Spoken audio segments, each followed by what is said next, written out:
이번 시간은 인성 태도 교육 두 번째 시간으로 기업에서 원하는 사람의 유형, 그 다음에 어떤 변화와 도전을 하는 것이 기업에서 필요한 인재인지에 대해서 알아보도록 하겠습니다. 그 다음에는 직장에서 우리가 보면 어떤 사람이 필요한데 그 사람의 유형은 네 가지가 있습니다. 우리가 보통 어떤 강의나 이렇게 수업을 들을 때도 마찬가지고 좌석이 있을 경우에 맨 앞자리에 앉는 사람이 있습니다. 그 자리는 금자리입니다. 두 번째 앉는 사람은 은자리입니다. 세 번째 앉는 사람은 동자리입니다. 금, 은, 동. 우리가 어떤 올림픽을 했을 경우고 1, 2, 3위등까지는 금, 은, 동이 되는데 그 다음 자리는 결국 금자리, 은자리, 동자리를 제외한 나머지 뒤에 앉은 자리는 무슨 자리냐? 잠자리입니다. 그래서 우리 잠자리에 있는 사람은 강의 들을 때 자도 아무도 이야기 안 하겠죠. 물론 그렇게 잘 수 있다는 것은 그 강사에 따라서 어떻게 강의를 하느냐에 따라서 달라지겠죠. 그죠? 그 책임은 강사의 책임이라고도 할 수 있겠죠. 그래서 저는 이 사람의 유형도 네 가지라고 생각합니다. 첫 번째는 금 같은 사람, 두 번째는 은 같은 사람, 세 번째는 동 같은 사람, 네 번째는 아까 잠자리처럼 잠자리 같은 사람. 그럼 이 네 가지 사람 유형 중에서 우리 기업에서 바라는 인재상 어떤 사람이냐? 제일 좋은 건 금 같은 사람입니다. 그럼 예를 들면 금 같은 사람이 어떤 사람이냐? 오늘 제가 이 강의를 하면서 목이 마르다. 이러니까 물을 한 잔 가져왔는데 아주 지금 물이 딱 보니까 미지근한 물이 참 좋겠다. 그래서 강사가 이런 물을 주면 참 좋겠다 해서 알아서 물 한 잔 가져오라 했는데 찬물과 뜨신 물을 혼합해서 아주 적합한 물을 가져왔다. 이런 사람이 금 같은 사람입니다. 그럼 은 같은 사람은 물 한 잔 갖다 줄래? 했는데 가져올 때 보면은 찬물이든 따뜻한 물이든 구분 안 하고 그냥 물 한 잔 가져옵니다. 그렇게 시키는 대로 하는 사람. 이런 사람이 은 같은 사람입니다. 그 다음에 동 같은 사람은 물을 가져오기는 가져오는데 왜 하필 내보고 시키느냐? 지는 손이 없나 발이 없나 하면서 불평불만을 하면서 가져오는 사람. 이런 사람이 동 같은 사람입니다. 그 다음 마지막 잠자리 같은 사람은 어떤 사람이냐? 자기는 아직 가지러 가지 않습니다.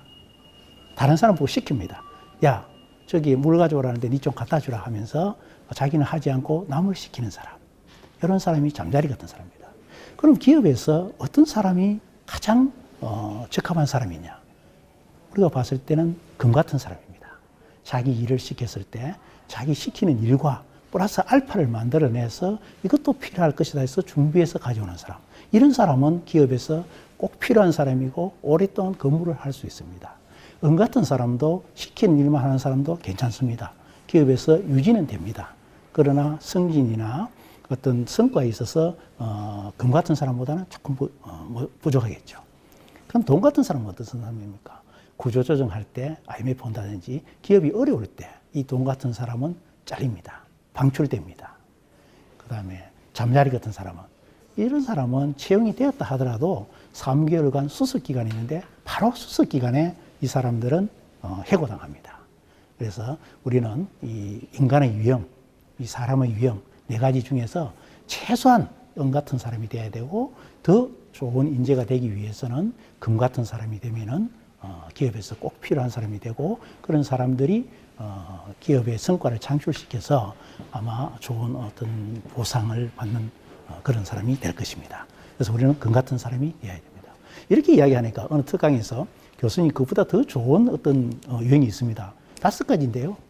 뭐냐고 물었더니 금강석 같은 사람이래요. 금강석 같은 사람이 뭐죠? 이렇게 이야기하니까 아예 시키지도 않는데 지금 교수님 강의하면서 목이 마를 것이다 내가 물을 갖다 주는 사람. 아예 시키지도 않는데 자기 알아서 하는 사람. 이런 사람은 금 같은 사람이래요. 그래서 다음부터는 제가 5가지 유형을 가지고 강의를 하게 되었습니다. 그 다음에 우리 지금 자기 자신을 이렇게 영양 개발하는데 꼭 필요한 것이 뭡니까? 시대의 흐름에 트렌드를 읽을 줄 알고 변화에 동참할 줄 알아야 됩니다. 그래서 저는 늘 다 함께 차차차라고 이야기합니다. 이 다 함께 차차차, 이 차차차를 가지고 삼행시를 한번 읊어봐라 이러니까 어떤 학생이 1학년인데 참 재밌게 합니다. 그래서 저는 그 강의를 잊을 수가 없는데 앞에 나와서 차 이러니까 차 샀다, 또 차 이렇게 차 팔았다, 이렇게 차 없다 이렇게 합니다. 우리가 삼행시를 뽑으려고 하면 굉장히 고상하고 좀 멋있게 지으려고 계속 고민하는데 일상생활 속에서 아주 편하게 그 시를 읊으면은 그것이 바로 좋은 인재로 연결됩니다. 그래서 이 학생이 그 이야기를 듣고 차 샀다, 차 팔았다, 차 없다. 굉장히 창의적이고 재밌는 아까 유머스럽게 하라 했지 않습니까? 저는 그런 느낌입니다. 근데 저는 오늘 이 차차차를 부산 외국어대학교에서 근무하기 때문에 외국어로 CHA를 가지고 한번 삼행시를 지어볼까 합니다. CHA, CHA, CHA. 앞에 CHA는 change입니다. 변화. 두 번째 CHA는 챌린지, 도전입니다. 세 번째 CHA는 챔피언입니다. 변화와 도전만이 최고가 된다.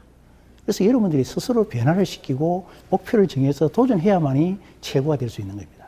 우리가 일상생활 속에서 인생의 목표가 뭐냐라고 물었을 때 대다수의 사람들은 고민을 하게 됩니다. 고민할 거 없습니다. 자기가 하는 일, 직무, 자기가 하는 일에 있어서 최고가 되면은 그것이 바로 인생의 목표입니다. 그래서 저는 항상 변화와 도전만이 최고라고 생각합니다.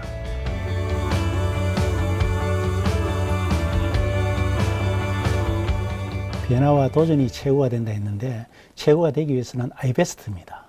이 아이베스트는 I는 내부터 변해야 된다는 겁니다.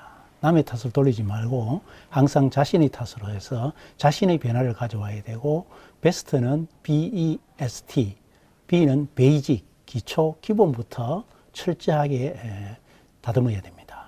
그 다음에 E는 이지, 쉬운 것부터 하십시오. 어려운 걸 하려 하지 마십시오. S는 스몰, 작은 것부터 실천하십시오. T는 투데이, 오늘부터 지금 당장 실천에 옮기시면은 여러분들이 최고가 될 수 있습니다. 실례로 아주 쉽지만은 제가 항상 이야기하는데 먼저 미인대칭을 하십시오. 이 미인대칭의 의미는 먼저 이는 인사자입니다. 인사라는 단어는 아주 쉽습니다. 그죠?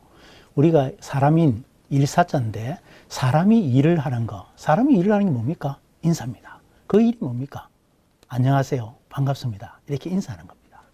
그 다음에 미는 먼저 미소 짓자. 이렇게 먼저 웃으면은 사람 가까이 오게 됩니다. 그래서 먼저 미소 짓고 먼저 인사하고 그 다음 먼저 대화하고 되는 칭은 먼저 칭찬하자. 우리가 인사하고 먼저 미소 짓고 대화해주고 그 다음에 칭찬해주면은 좋은 인적 자원이 될 수밖에 없습니다. 그래서 이렇게 우리가 미인대칭을 실천하면서 좋은 인간관계 유지해 나가면서 좋은 인적 자원이 되었을 때 기업에서는 그러한 사람들, 습관화되어 있는 사람들, 평소 실천에 잘 옮기는 사람들, 이런 사람들이 표정이 밝습니다. 표정이 밝고 긍정적인 사람입니다. 이런 사람을 선택하게 되어 있습니다. 그래서 여기까지가 인성, 태도, 교육에 관한 내용입니다. 이상으로 인성, 태도, 교육에 대해서 마치겠습니다.